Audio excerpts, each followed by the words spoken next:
The year is 1849, and the gold rush in California is just getting underway.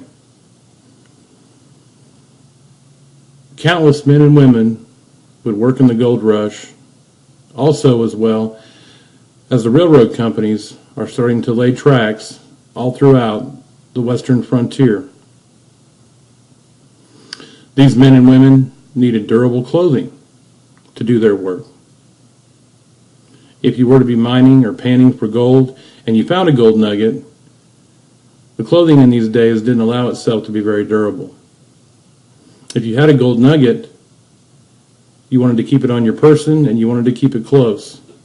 There wasn't a shortage of thieves or ne'er-do-wells who would definitely try to take your prize from you. But you couldn't put it in your pockets because the pockets and the fabric weren't durable. They either had holes in them or had completely come and ripped off the clothing.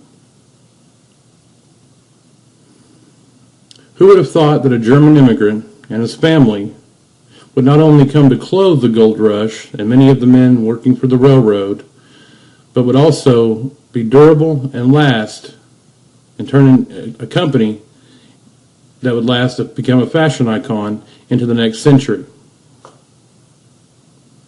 Enter Levi Strauss. Now, when I say Levi Strauss, some of you may know immediately who I'm speaking of. Some of you may not have any clue.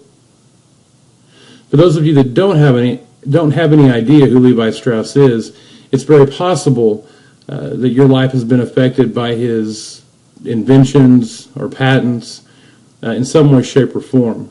It's very possible that as you listen to this speech right now, you could be wearing one of his inventions. Today I'm going to discuss the life of Levi Strauss. Levi Strauss was born in Bavaria, Germany. He was born to his father Hirsch and mother Rebecca. Levi Strauss's father passed away when he was a young boy, and when he was 18 years of age, the family decided to immigrate to America. Upon immigrating to America, Levi and his family met up and reunited with his older brothers. His older brothers had started a dry goods factory in New York, where Levi found work.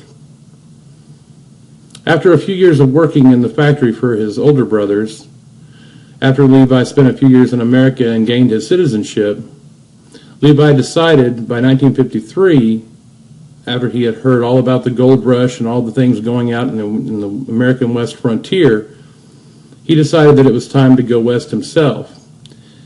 He actually made a compact with his brothers that he would open up a dry goods store out in San Francisco, California, and become somewhat of a distribution hub for the older brothers' dry goods store on the East Coast in New York.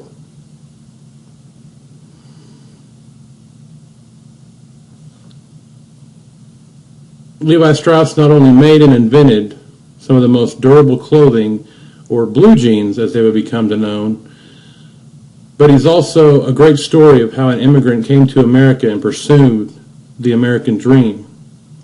And it not only paid dividends, but has become an American culture classic, a fashion icon.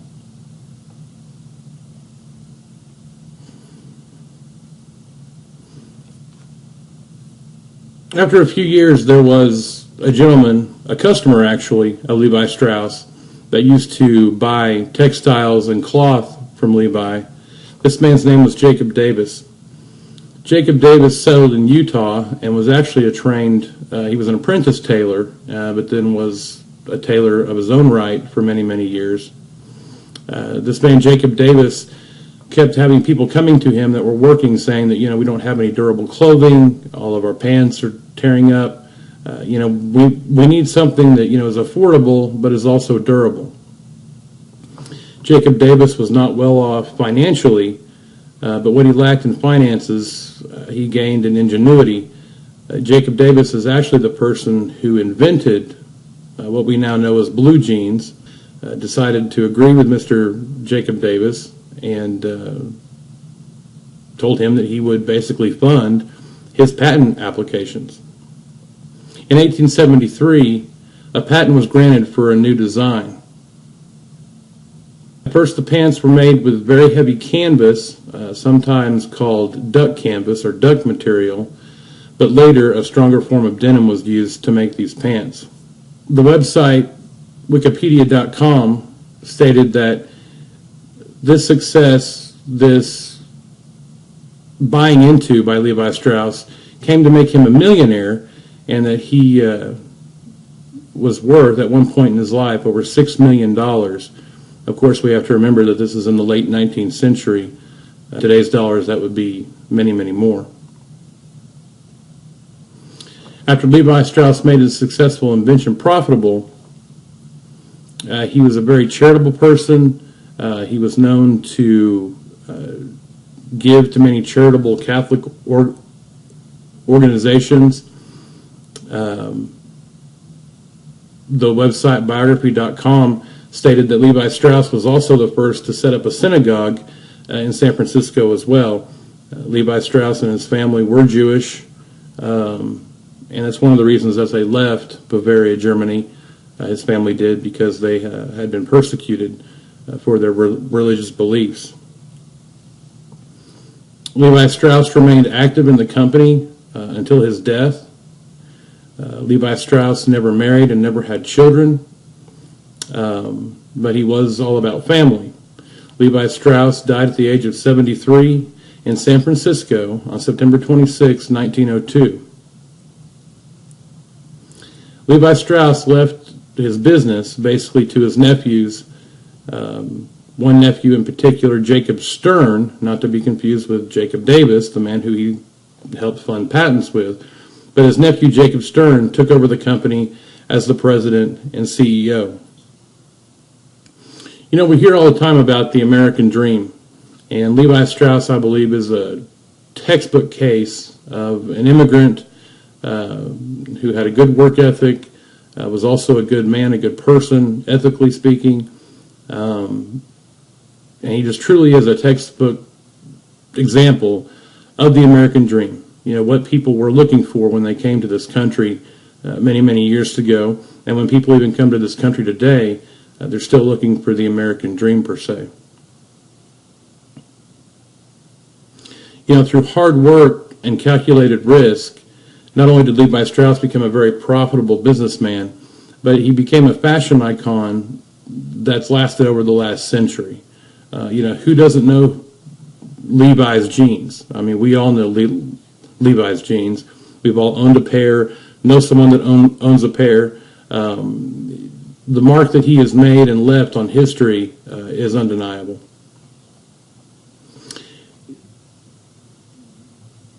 Now, they say at times that an unknown person said the quote that necessity is the mother of all inventions. Some people you ask say that Albert Einstein coined that term. But this is another clear-cut case that necessity did drive and was the mother of invention when it came to blue jeans. Interesting tidbit here. Blue jeans were dyed blue because they felt like or believed that that would help to cover the stains that may get on them. Once again, you had a necessity, you had a need, and it took some pretty ingenious folks to come together, file patents, but didn't have the financial backing for it. For Levi Strauss to make that decision and enter into those patents, as they say, the rest is history.